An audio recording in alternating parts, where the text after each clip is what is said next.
Hi, everybody, and welcome. How are you? Happy Sunday night. This is Jenny Wright, and I'm coming at you inside a Women's Entrepreneur Network for the weekly show called Built to Thrive. So if you're with me live tonight, I'd love to know. Could you please use hashtag live in the chat and just say hi? Let me know how you're doing. And if you're on the replay, please use hashtag replay just so I know that you were here for that. That way I can help you and comment and answer any questions that you may have had. It's really important to me that you get the information that you need. So I'm just going to make sure this is actually live in the group, and then we're going to get going. So stand by for just one little sec while I do that. And we'll see how we are doing in here. How's everybody doing tonight anyways? Let me know. How was your weekend? Did you have a good weekend? We've had quite a bit of snow up here. It's been interesting. Hi, Jason. Thanks for being on. Okay, I can see that we're live. Fantastic. All right. Awesome. Okay. Hi, Catherine. How are you? Good to see you. Very good. Okay, so let's get started. We're gonna have a lot of fun tonight. So tonight we're gonna be talking about how to joint venture, which we call JV, the right way with multiple partners at once to create a winning list build. Does that sound like something that might be interesting? I'm really interested in this topic myself because I'm really passionate about having people build their lists using different kinds of list builds. I call them list injections because it can really put a lot of people into your list in a very short period of time. And I love doing those because it can create a big surge in your list, which makes it a heck of a lot easier for you to be able to sell to and make ethical offers to at a later time. So hi, Michelle. Thanks for being on. Catherine says, so excited to see you. I've been missing the lives in the group. Yes, well, the lives start again very soon. So good job. Okay, I'm so glad you guys are here. Thanks for being on.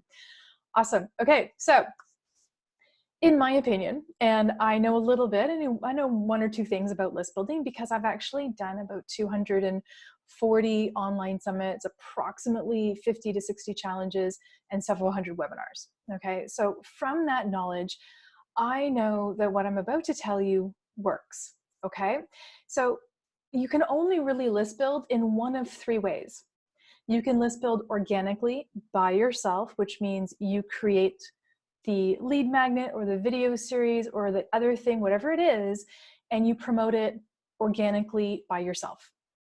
You can use paid traffic by yourself, meaning you can purchase Facebook ads or Google AdWords, all those kinds of things, and be doing that on your own. Hi, Janet. How are you? Good to see you on. Everybody, Janet is my sister-in-law, and I believe my brother might be there too. So thanks for being on, guys. It's great to have family. The other and the third way is partnering with one or more joint venture partners who help you spread the word about your list build. And for tonight's purposes, we're going to talk about joint venture partners because it is a great way when you don't have a list or you have a very small list or your following is quite small for you to get more exposure. And it's an ethical relationship that you develop with other speakers or experts in your niche to help grow. Okay, usually those experts or those JV partners have additional resources more than yourself. They have more followers. They might have a bigger list. They have other resources that will help grow your following, but in return, you're creating an ethical relationship. They're going to help promote you. You're going to provide a platform. So we'll talk about that a little bit more, a little bit later in this training.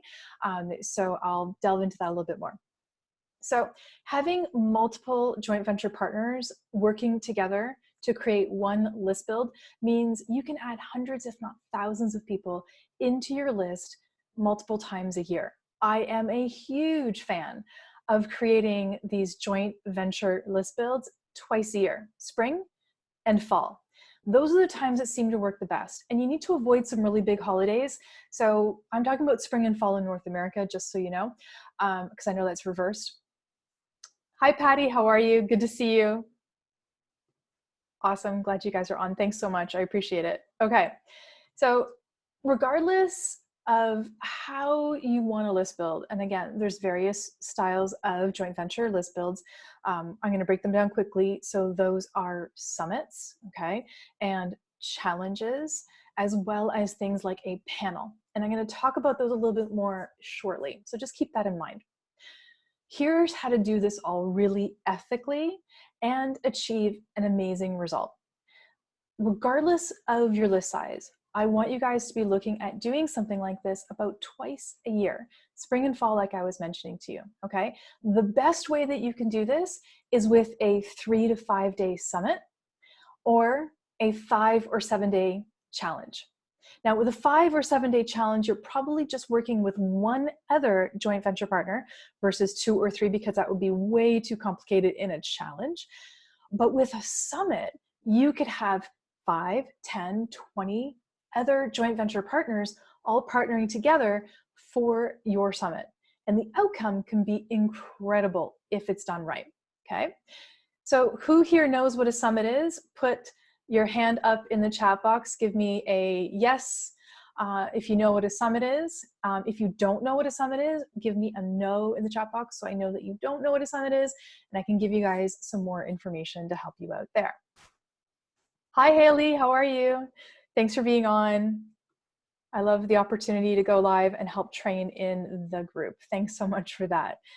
All right, good. So we're just gonna see how people and what they know about summits and things like that, and then I'm gonna sort of customize my content. But the thing with the summit is that it's a interview style list build with a carefully selected group of experts who are in the same field as you. So Catherine says kind of, sorta. There's some people who are not so sure. Some people do know what a summit is, and that's pretty good. So we're pretty happy there. So with the summit, you do pre-recorded interviews with your expert, and then you drip those interviews out over the course of a few days, just like some people do in these like live in-person conferences of speakers.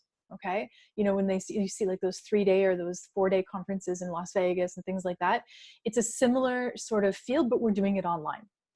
In return for being featured as a speaker on your event, your experts promote the event to their followers and letting people know that they're going to appear. This is how you grow your list. Hey everybody, I'm going to be featured on Catherine's free online event starting on March 15th. Come check it out. You know, www.blablabla.com/summit. They go to that, they register, and Catherine then grows her list as a result. Okay, makes sense?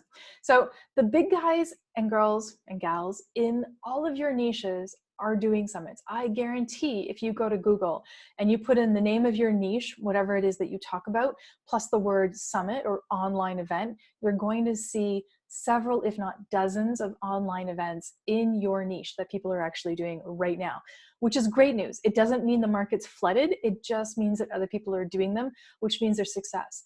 I have done summits myself for clients in every niche conceivable. I've done them for clients who want to create, you know, who help people create intimacy. I've done business summits and love summits. I've done healing summits and wealth summits. I've even done summits for accountants and, you know, people who want to live in Winnebagos and travel across the country. So if it's a summit, or if it's a niche, I've probably done a summit on it. And there's always a way to create something like this that's very, very successful. Okay, all right, good. So here's the interesting part. Summits are meant to build your list and create relationships. They're meant to create incredible content and forge relationships with other, obviously, joint venture partners. They're not necessarily meant to make you money in the moment, but they can do that. They absolutely can. I've done summits that have had, you know, a VIP package where people have sold them and they've made money off the back end. Additionally, I've also had people sell coaching packages while the summit is actually open by offering a free call.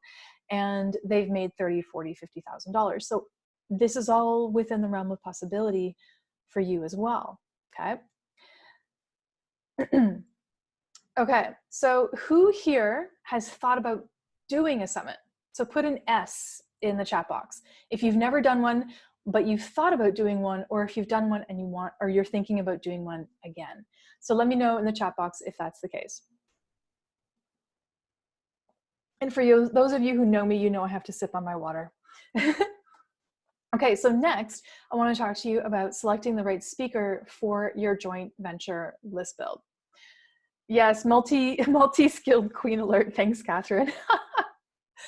Okay, so here's how to actually pick the right types of joint venture partners and speakers for an online event like a summit or even a challenge or a panel. It doesn't matter, the same research applies. Catherine says, I've thought about it because your rollout plan in the course says to. Yes, it does. So Catherine's actually a student within my List Build Academy Challenge Blueprint course. Thanks for being on, Catherine. And in that course, my students are learning how to build online challenges, but I give them a rollout plan for the entire year on content they should be doing and list builds they should be doing. It's one of the bonuses that came with the course. And in that rollout plan, I include a spring and fall summit for all of my students and something for them to plan towards. So right now they're building a challenge, so most likely they'll do a fall summit. Yes, I know my calendar. Thank you, Patty. Patty's another student in the course. Thanks for that. I appreciate it. Okay, good. All right, so selecting the right speaker for your joint venture list build is really, really important. It's like buying a car, okay? You don't just go to the lot and say, I want the pretty pink one or I want the silver one and drive it off the lot. Because chances are if you don't know what you're driving or you don't know what you're taking, you might have problems later. So we always do our research. And the best list build that you can do with joint venture partners are the ones that you put the time and effort into research and planning. So do your research, okay? Research it all. Your experts, your joint venture partners need to have the same core values as you do. They need to be active on social media and also on email to their current lists, showing that they are actually interacting and creating responsiveness with their list. They need to be providing really good value. So if you go to their business page and you just see them sharing articles on their business page, but not really creating a two-way conversation or anything, that's not what we want. We want people who are creating original content, videos, blogs, articles, podcasts, and putting it out online for everybody to see, okay? We also want to see that when they do that, they're getting lots of interaction. So if they're putting something out online and you're only seeing, 1 or 2 likes and not much else, then that is a red flag, okay? So especially if the business page, the numbers on the business page don't jive. And Jason and I just actually saw this recently. We were looking into some potential experts for something that we're doing. And we saw one of these business pages, and I can't remember the exact numbers, Jason, but I remember it was like they had 13,000 people or something on their business page. And when they put a post out on their business page, they had 1 or 2 likes or something like that. And that's a red flag. If you have 13,000 people who've liked your business page, then it's really probably sort of a weird thing if only 1 or 2 people are liking your posts.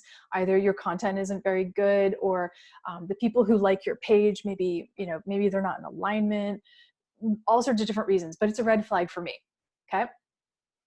People with an engaged audience, Catherine asks, yes, engaged audiences.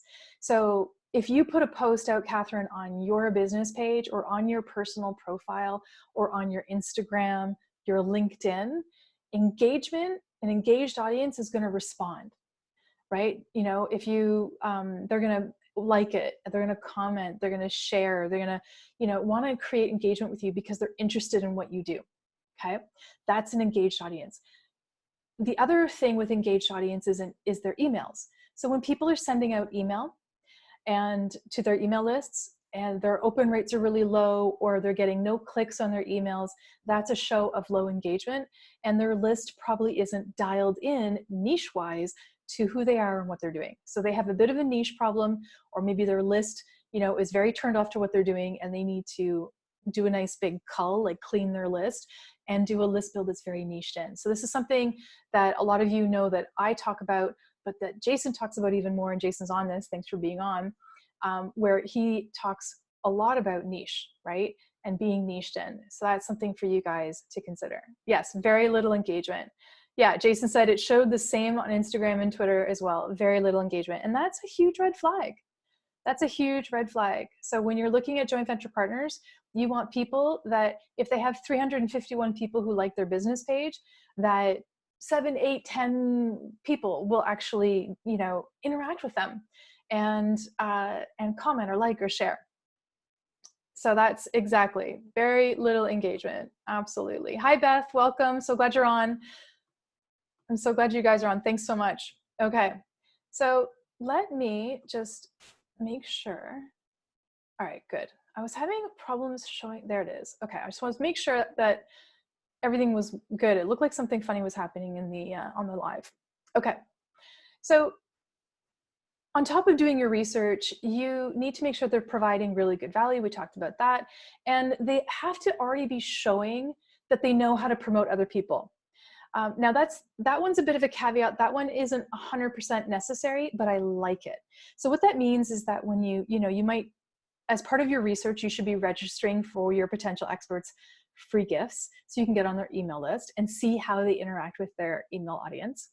And if you do that, then look around for promotions in their emails. Do they promote other speakers? Do they promote other events? How are they promoting them? Is it just a blip in a newsletter? Is it like a full one-page email? How are they doing it? And wow, like what are they doing? And you want to make sure that it gives you like a nice warm fuzzy feeling that you guys are in alignment, because if you're not, then it's a flat out no from me. Okay. So it's like the big red buzzer and not doing it.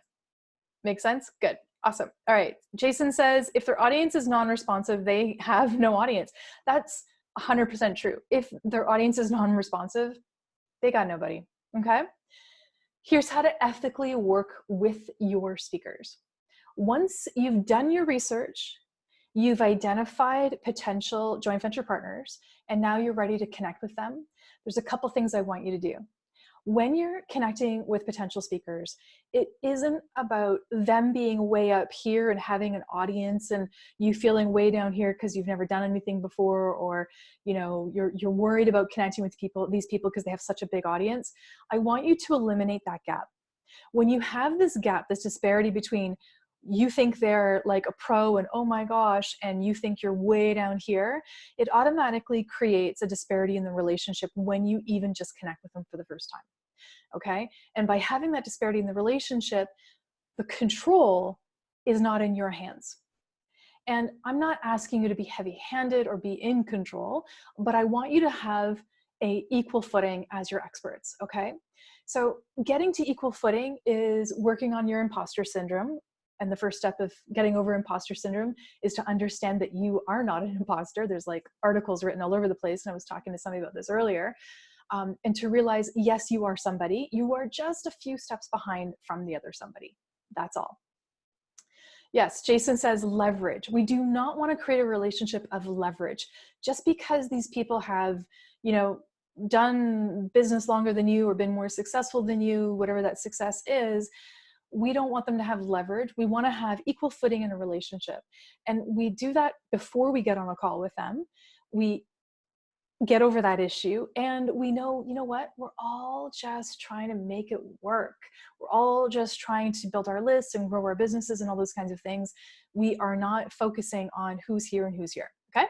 So once you connect with that potential speaker, and there's loads of ways of doing that, email and websites and DMs and all that, you want to invite them to a Zoom call. Don't get on a phone call. Don't do this over DM, and don't do it over email. Make those conversations short and be like, can we just get on a Zoom call? I want you to have a face-to-face. Face-to-face, because on face-to-face, if you can see each other, you can read each other's body language. You can really see if this person, is how they are on video. The worst thing is seeing somebody on video and they're like, hi, everybody. And they're all like gregarious and wonderful. And you're like, oh my God, I love them. And then you get on a Zoom call to talk about being an expert, and it's like a different personality. It's Dr. Jekyll and Mr. Hyde. Like, it's a completely different person. That's another disconnect. That's another red flag. So it's really important that the person you see in front of you on the business page and in the email and all that kind of stuff is the same person that shows up for the calls. That's somebody I'd want to work with.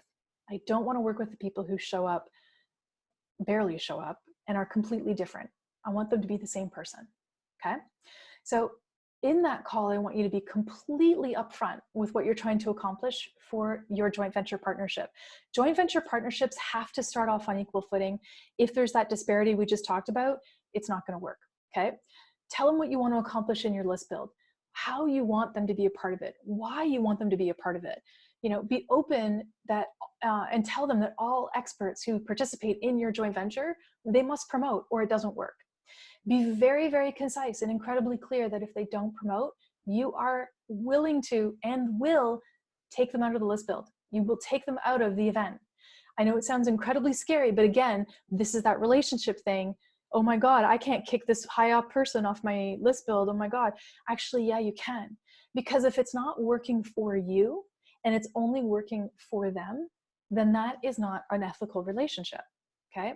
Just like in a real relationship or any partnership or anything, if the two partners aren't working together and they're not, working together as equals and have that good footing, then it's not going to work. Okay. So you also want to make it worth your experts' while. You want to make it worth their time and their effort to participate because, quite honestly, yeah, they've built a following and you want access to that following. So to get it, you got to make it worth their while. Okay. And in doing so, when you're creating an online event like this, you're assuming the responsibility of creating it. You're going to get the tech done. You're going to do the videos and the interviews. You're going to do all those kinds of things. Okay. And in return, they get exposure. So you want to ensure that you're taking into account what skills your speakers bring to the table and how you can maximize the value that they can give, as well as giving them tons of exposure. All right.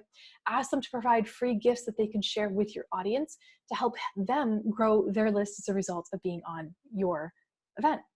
Ask them if they'd be willing to add a workshop to your event, to your online event, like a summit, adding extra value for your viewers and additional exposure for them.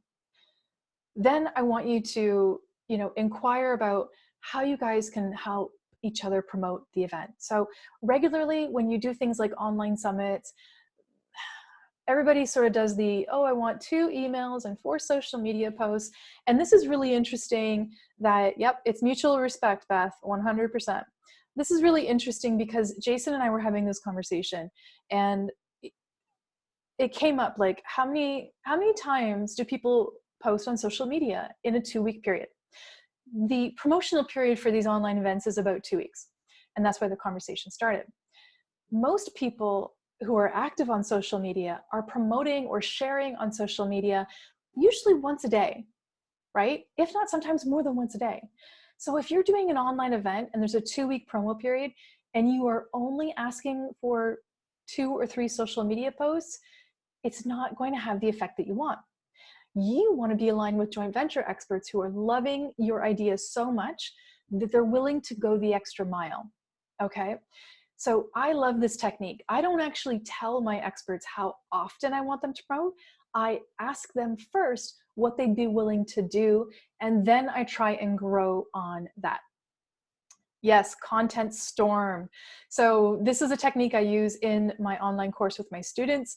It's called the content storm. It's a build-up, but that's about all I'll say to that. So with your experts, you want to ask them what they'd be willing to do. They're going to surprise you. Some of them are going to be like, sure, I'll do Facebook Lives with you and I'll do this and I'll do this and I'll do this. And you're like, heck yes, because it's more than you anticipated that you'd get. Once you have what the experts are willing to do, build on it. Say, would you be willing to, add an email to that? Would you be willing to, post on social media a couple extra times, like this amount of times? Would you be willing to, just see what your expert is willing to do? Don't go for the minimum. Don't do what everybody else is doing, which is 2 emails and 2 social media posts. Come on, not enough. That's not enough exposure, okay? You want to build more than that. And you know just as well as I do that to get people to see what you're doing, you often have to touch them, tap them on the shoulder 7 to 12 times. So in a 2-week period, your expert should be doing something 7 to 12 times. Take that as like a rule of thumb, okay? Then the last thing as part of having that ethical relationship is follow up on everything that you said. Everything you said you would do as the host, you do. Everything that you told your expert and your expert agreed to do and you created that ethical bond and relationship to happen, they do. And if they don't hold up their end of the bargain, you have to be willing to cut ties, okay? You have to be willing the night before launch and you look at your stats and, Amanda so-and-so hasn't promoted your event at all. You have to be willing to cut that person out. Okay, I know it's hard, but you got to do it because that's sticking to your guns. You'll feel better actually for having done it. Okay. So we've just run through a whole bunch of information on how to actually create a joint venture online list build, right? So we've talked about selecting the right speaker, ethically working with those speakers. We talked about what a summit is, the fact that you could do this for a challenge or even a panel. The last thing I want to talk about before before this training is done is how to overcome the overwhelm that is actually going to happen as a result of you thinking about building an event like this, okay? Which is why when it comes to challenges, I break down challenges very, very deeply and break them down into like the course that I'm doing, which is, weeks long, so people don't get overwhelmed. Yes. Catherine says, it also shows they aren't really serious. The attention goes where the interest lies. Absolutely. Right? So you want people that are serious about it you want people to be just as serious about your list build and what you're doing as you are. Okay? So here's how we overcome the overwhelm of actually making this happen. Good. This is actually, before I dive in, Lisa's got a really good question. So Lisa asks, what's the best target number of partners?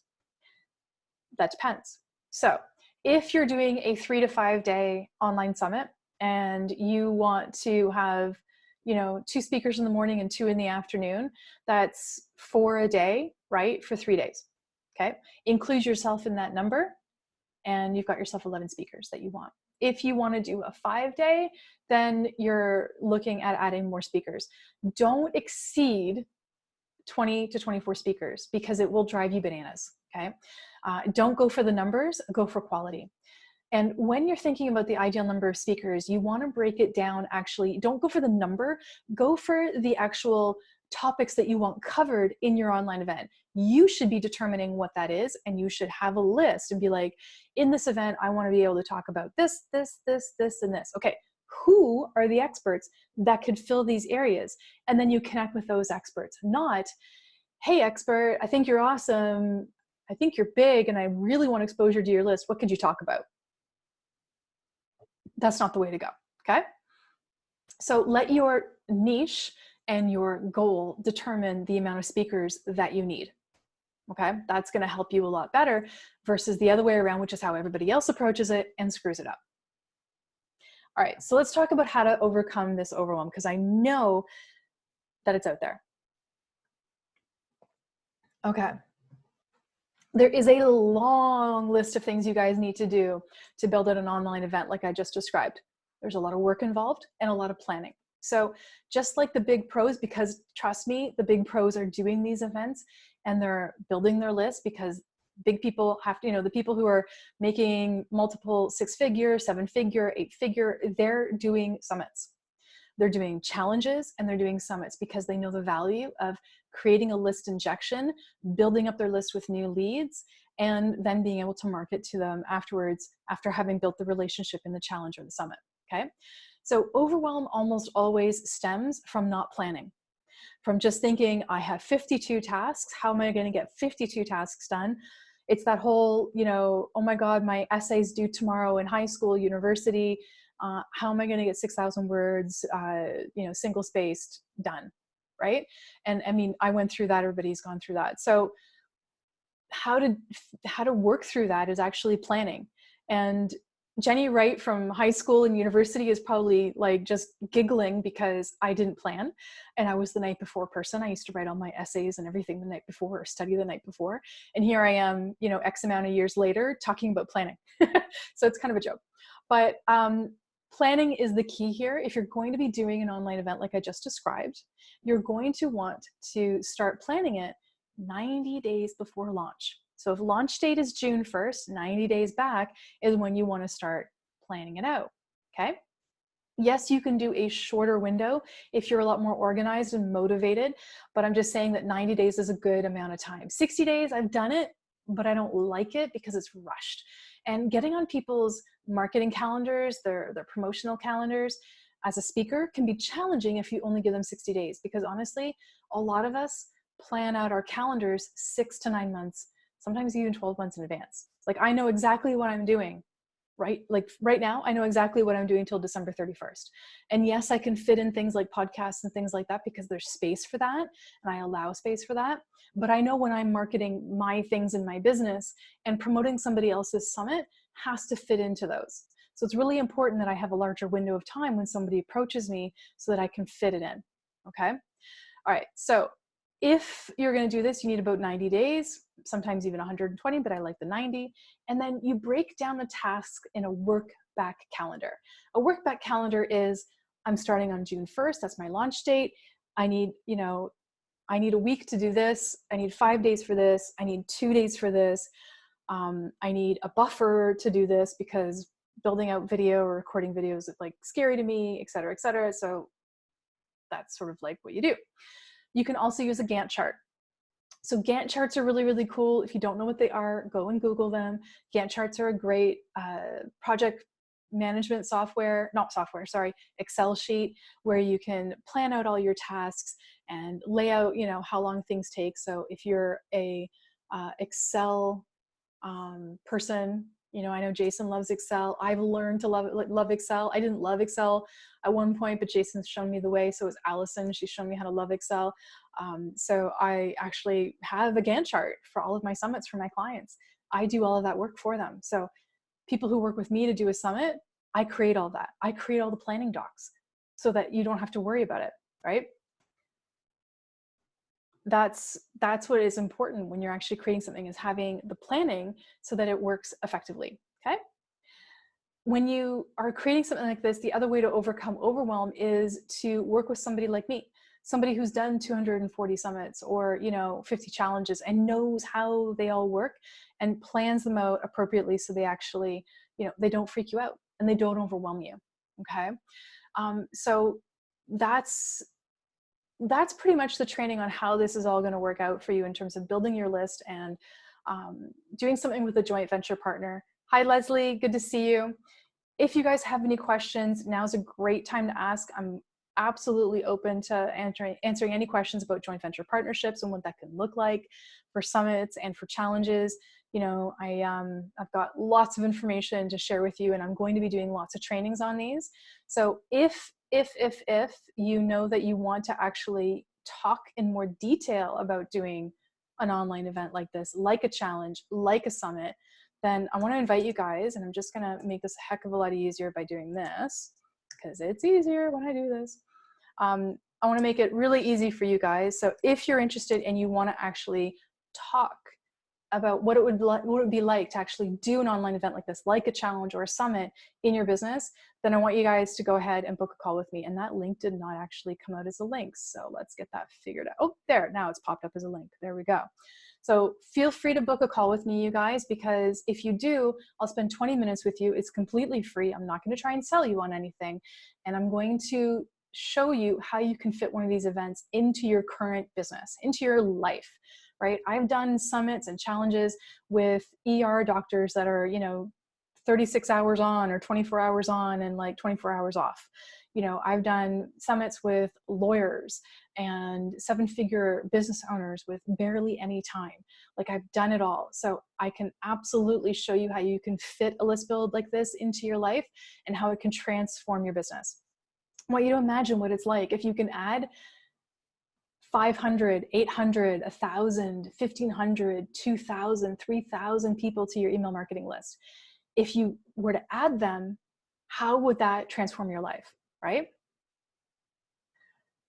Catherine says, I'm doing a crowdfunding campaign. Is there a way I could utilize joint venture partnerships?